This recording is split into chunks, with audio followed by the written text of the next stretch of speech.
ବନ୍ଧୁଗଣ, ମୁଁ ଆପଣଙ୍କୁ ଆଜି ଏକ ସୁନ୍ଦର ଶ୍ଲୋକ କହିବାକୁ ଯାଉଛି। ତାହା ଆପଣ ମନୋଯୋଗପୂର୍ବକ ଶୁଣିବେ। ଏ ସଂସାର ଦୁଃଖମୟ, ଦୁଃଖର କାରଣ କାମନା, କାମନାର ବିନାଶରେ ଦୁଃଖର ବିନାଶ। ତେଣୁ ଏକଥା କିଏ କହିଥିଲେ? ନା ଗୌତମ ବୁଦ୍ଧ କହିଥିଲେ। ତେଣୁ ଏ ଦୁନିଆରେ ବହୁତ ଲୋକ ଅଛନ୍ତି ଯେ ଭାବନ୍ତି ଆମ ଭାଗ୍ୟରେ ଯାହା ଥିବ ତାହା ହେବ। କିଛି ନ କରି, ଉଦ୍యోଗ ନ କରି, ଚେଷ୍ଟା ନ କରି ଭାଗ୍ୟବାଦୀ ହେଲେ କ'ଣ ଆପେ ଆପେ ଆମର ସମସ୍ତ କାର୍ଯ୍ୟ ହୋଇଯିବ? ତେଣୁ ନା। ତେଣୁ ସେହି ବାବଦରେ ମୁଁ ଆପଣଙ୍କୁ ଆଜି ଏକ ସୁନ୍ଦର ଶ୍ଲୋକ କହିବି। ତାହା ଆପଣଙ୍କର ମନୋଯୋଗ ପୂର୍ବକ ଆପଣ ତାହା ଶୁଣିବେ। ତେଣୁ ଯଦି ଶ୍ଲୋକଟି ଭଲ ଲାଗେ ତାହେଲେ ଆପଣ ଏହାକୁ ଲାଇକ୍, ସେୟାର, ସବସ୍କ୍ରାଇବ୍ କରିବାକୁ ଭୁଲିବେ ନାହିଁ। ତେଣୁ ଆପଣ ଶୁଣନ୍ତୁ। ମୁଁ ବର୍ତ୍ତମାନ ଭଗବାନଙ୍କର ସ୍ମୃତି ବା ପ୍ରତିପାଠ କରି ଆପଣଙ୍କୁ ଶ୍ଲୋକଟି ଆରମ୍ଭ କରିବି। ସନ୍ତାକାରକଭୁଜଗ ଶୟନଂ ପଦ୍ମଲାଭଂ ସୁରେଶଂ ବିଶ୍ୱାଧାରଂ ଗଗନସଦୃଶଂ ಮೇಘವರ್ಣಂ ಶುಭಾಂಗಂ ಲಕ್ಷ್ಮೀಕಾಂತಂ ಕಮಲನಯನಂ ಯೋಗಿರಿವಿಧಾನಗಮ್ಯಂ ವಂದೇ ವಿಷ್ಣುಂ ಭವವರವೈ ସର୍ବଲୋକୈକନାଥ। ଶୁଣନ୍ତୁ ବନ୍ଧୁଗଣ, ସେ ଶ୍ଲୋକଟି ବହୁ ମୂଲ୍ୟବାନ ଶ୍ଲୋକ।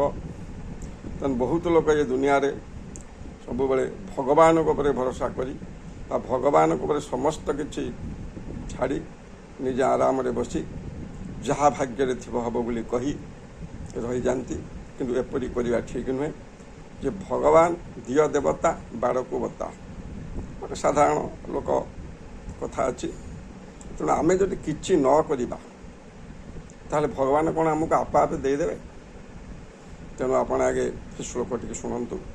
ଶ୍ଲୋକାକାର ଏଇ ଯେଉଁ ଶ୍ଲୋକ ଗୁଡ଼ିକ ରଚନା କରିଛନ୍ତି, ଏ ଦିଗହରା ମାନବ ସମାଜକୁ ସୁମାର୍ଗରେ ପରିଚାଳିତ କରିବା ପାଇଁ ବିଭିନ୍ନ ପ୍ରକାର ଶ୍ଲୋକ ସେ ଲୋକମାନସରେ ବା ଏ ସଂସାରରେ ପ୍ରଚାର ପ୍ରସାର ନିମିତ୍ତ ରଚନା କରିଛନ୍ତି।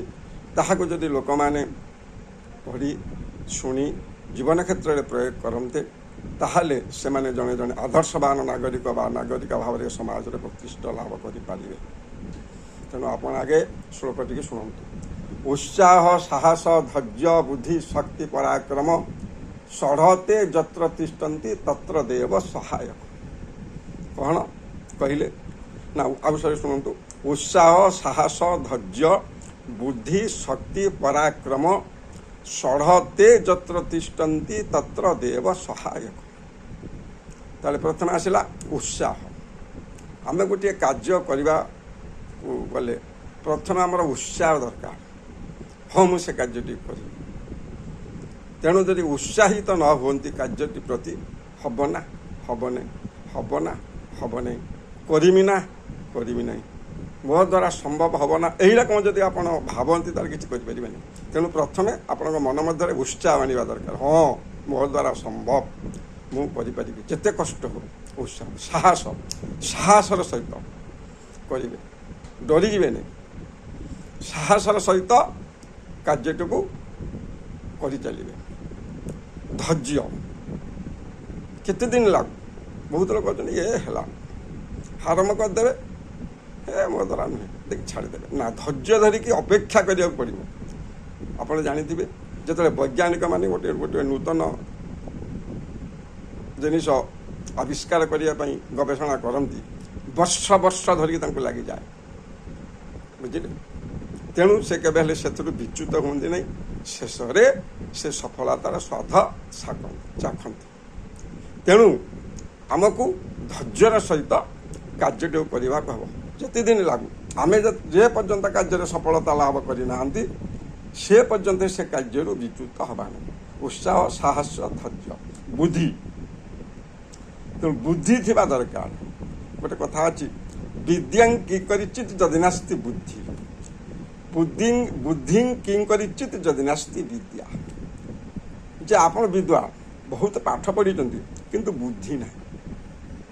କିନ୍ତୁ ବୁଦ୍ଧି ନିହାତି ଆବଶ୍ୟକ ଅଛି। विद्या और बुद्धि दुईटाक अंगांगी भाव जड़ित खाली बुद्धि थिले सबकिछि करिहबनी कि खाली विद्या थिले सबकिछि करिहबनी तेणु विद्या बुद्धि दुईटाकर दक्षता हासिल करिବାକୁ पड़िବ तेणु बुद्धि प्रयोग करिवे हैं उत्साह साहस धैर्य बुद्धि शक्ति समस्त शक्ति लगेबे डरी जीवे नहीं समस्त शक्ति प्रयोग करी कार्यटी करिवे उत्साह साहस धैर्य बुद्धि शक्ति पराक्रम समस्त बल समस्त शक्ति को प्रयोग कले आपण कार्य सफलता लाभ करिवे बुझिपाइले तेणु एक क्षेत्रीय श्लोकाकार से श्लोकटी कहले जे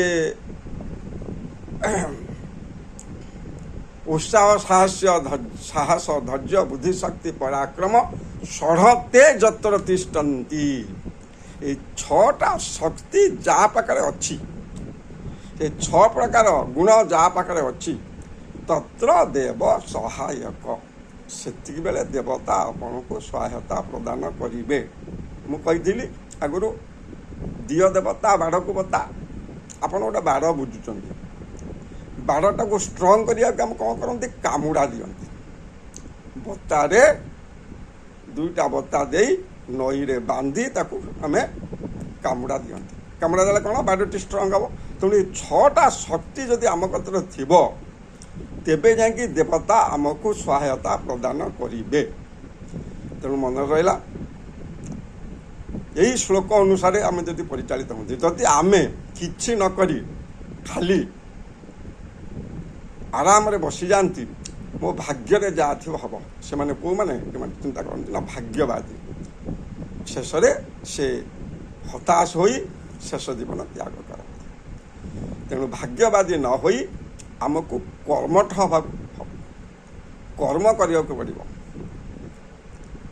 कर्म ही भगवान गीतारे अर्जुन को कहते कर्मयोग बाबद विस्तृत भाव में कृष्ण भगवान कृष्ण वर्णना कर तेणु कर्म सबकि ड्यूटी इज गॉड कर्म ही भगवान कर्तव्य ही भगवान तेणु बंधुगण आपण को जदि ये श्लोकटी भल लगी थाए ताले आपण एहाकू लाइक सब्सक्राइब शेयर करिया को भूलिबे नहीं तेणु रहुची जय जगन्नाथ जय जगन्नाथ जय जगन्नाथ नमस्कार।